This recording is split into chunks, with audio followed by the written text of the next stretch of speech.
Alors, la correction du numéro 2 qui est à peu près aussi rapide que celle du numéro 1. Donc, on a un triangle PQR. Alors, l'angle en P vaut 120 degrés.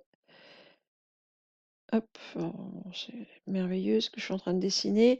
Donc, on a ici un angle de 120 degrés. La longueur PR vaut 5 et la longueur PQ est beaucoup plus longue. Elle vaut 10. Voilà, donc vue d'avion, ça ferait quelque chose comme ça. C'est très très joli. Et donc on veut calculer, alors, PQ scalaire PR, alors ça, vu de nez, ça va être négatif, hein, PR il part par là, PQ il veut aller par là, à mon avis ça va être négatif, en plus il y a un angle obtus entre les deux. Et puis QP scalaire PR, alors QP va par là, PR aussi, là par contre ça risque d'être positif. Donc on va calculer ça tout de suite. Alors PQ scalaire PR. Donc mes deux vecteurs ont la même origine. J'ai la longueur PR, j'ai la longueur PU, j'ai l'angle entre les deux, donc il n'y a pas de question à se poser. Je vais prendre la deuxième formule, PQ fois PR fois le cosinus de l'angle entre les deux, QPR. Donc ici, ça va me faire 10 fois 5 fois cos 120 degrés.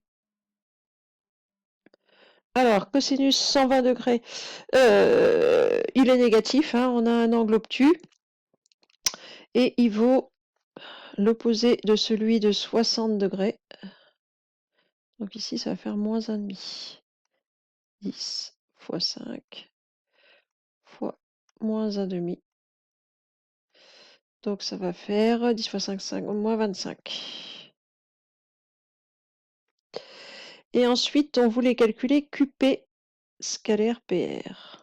QP scalaire PR. Alors là, notre petit souci, c'est que les deux vecteurs n'ont pas la même origine. Alors, on voit bien qu'au niveau du signe, ça va être mieux. Hein, QP part par là.